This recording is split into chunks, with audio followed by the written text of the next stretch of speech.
So there's a couple of things I need to talk to you about. So that's done. And now we're going to get on to this. What is a thermodynamical process?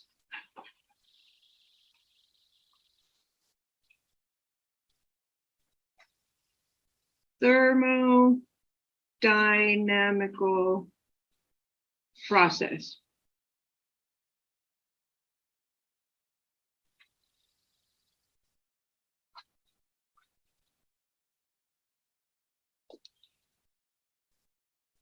So first things we need to define, if we think of a process, is what is a system? What is a thermodynamical system? A system is anything under consideration that is bounded by a boundary and surrounded by a surrounding. And remember, we had this discussion before.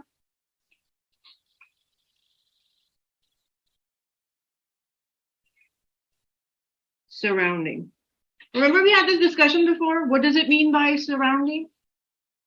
What do we mean by a system? What do we mean by a boundary? What kinds of boundaries could there be?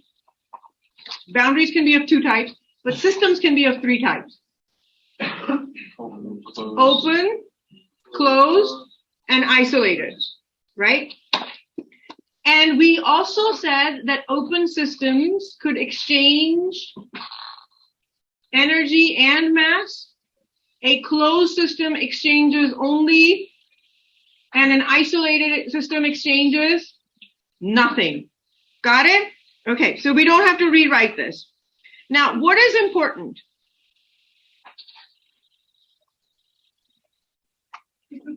Principle of thermodynamics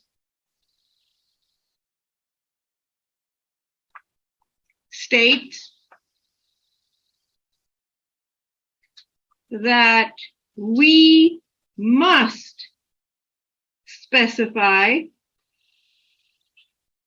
all relevant properties of a system. Okay, well, that's all good. What are the relevant properties of a system? Those are called state properties of a system. And if I'm thinking about thermodynamics, what are all the state properties that might be important to me? Think about it. I'm talking about thermodynamics. Yes. Liquid and gas? Nope. So those are actually things, right? But what are the state properties that you would like to know about any system if you're thinking about thermodynamics? Temperature. What? Not quite specific heat capacity, because that depends on the state properties. What are the fundamental ones that you could think of? If it's a gas, what would you like to know about it? Volume. What else? What if you decrease the volume? Can you increase pressure? So the most fundamental properties of any system that you want to know about are pressure, volume, and temperature. Now, as all good physicists, what do we do when we have this information? We make it into a... Who said that? Good job. All good physicists, right? Immediately, we want to make an equation. So the most important state properties are temperature, T, volume, V, and pressure. I'm going to call it small p. The reason why I'm going to call it small p is because we will be dealing with work in terms of pressure, and pressure can be variable. And so I'm going to call it small p. And we have to write it as an equation. So how do we write it as an equation? F as a function of P, V, and T equals 0. And the best equation of state from chemistry, what's the first equation that you learn? Well, not the first, but one of the most important ones. There we go. Ideal gas law. And now you will never look at the ideal gas law the same again. Do you remember what an ideal gas law is? Yes. Where does it come from? It comes from P, V, and T. So as a physicist, it means PV minus, is N a constant? Is R a constant? So what are the variables in this equation? P, V, and T. Just basically the equation of a state. Just thrown in a couple of, and if you actually reduce it down, what it's saying, drum roll, that's all it's saying. Isn't that fascinating? Woohoo. Okay, so what is a process? That's what we started defining, right? Then we got into the system. What do you think a process is? Based on the fact that you know what a system is. Energy transformation. Transformation, not just of energy, but of what? The system itself, right? Yeah. So how the system transforms, whether the temperature is going up, whether the temperature is going down, whether the volume is going up or whether the volume is going down, whether the pressure is going up or the pressure is going down. That's it. That's what a process is. Anytime your system, fancy word, evolves, that's called a process. Now, how do I write that down? So what is a process? A process is the evolution of a thermodynamical system.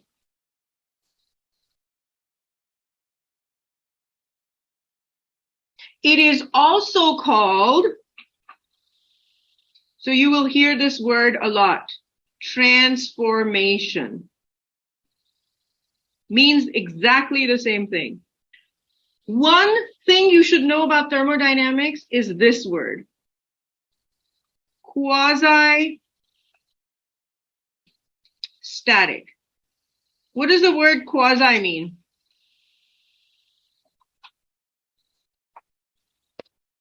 Almost. And what does the word static mean? Unchanging. So most of the things that we will be dealing with are going to be quasi-static. What does that mean? That means in order to go from temperature 1 to temperature 2 or volume 1 from volume 2 or pressure 1 or pressure 2, all we have to do is move our system slowly over time. If it's a fast change in a system, we don't deal well with it. Our equations don't deal well with it. So we are mostly going to be talking about quasi-static situations. Okay. Another word when we are going to be dealing with it is called cyclic. What does the word cyclic mean? In a cycle, what does that mean? Yep. If it starts at point A, it will come back to point B. No matter how that system evolves, it will start at A and it will come back to A again.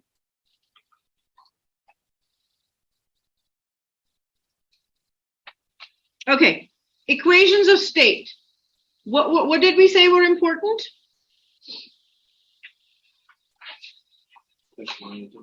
Pressure, volume, and temperature. That have to do with something with processes. And I know you've heard these terms before, so I'm hoping that it won't take us very long to do these. So we've all heard the word ISO, right? What does the word ISO mean?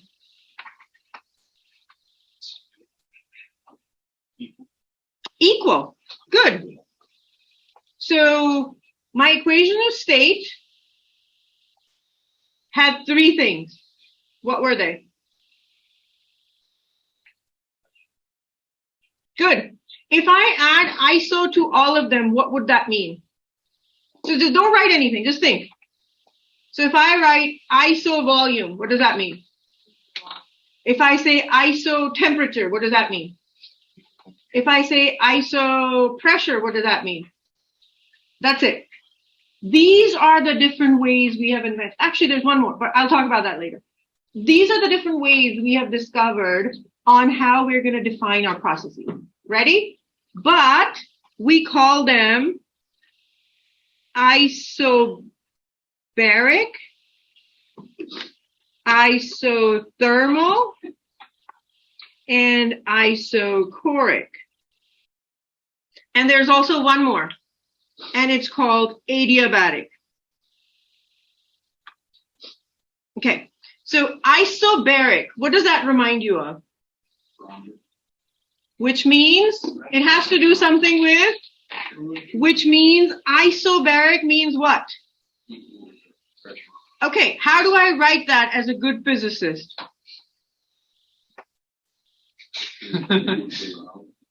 What does that equation mean? The change in pressure is? What does that mean in English? Pressure doesn't change. What does it mean in Latin? Isobaric. Got it? Very simple. Good. Isothermal. Iso means same. Thermal means? How do I write it as a physicist? Woohoo.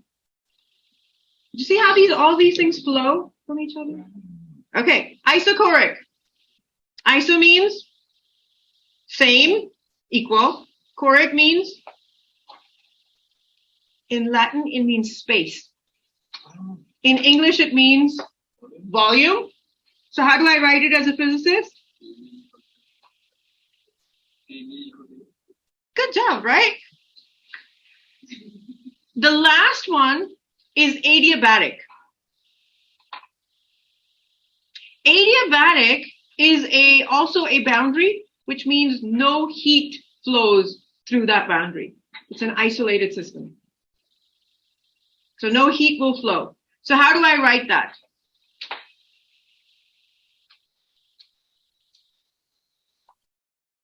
Why do I not write dq? And that will follow from the story that we're going to just read.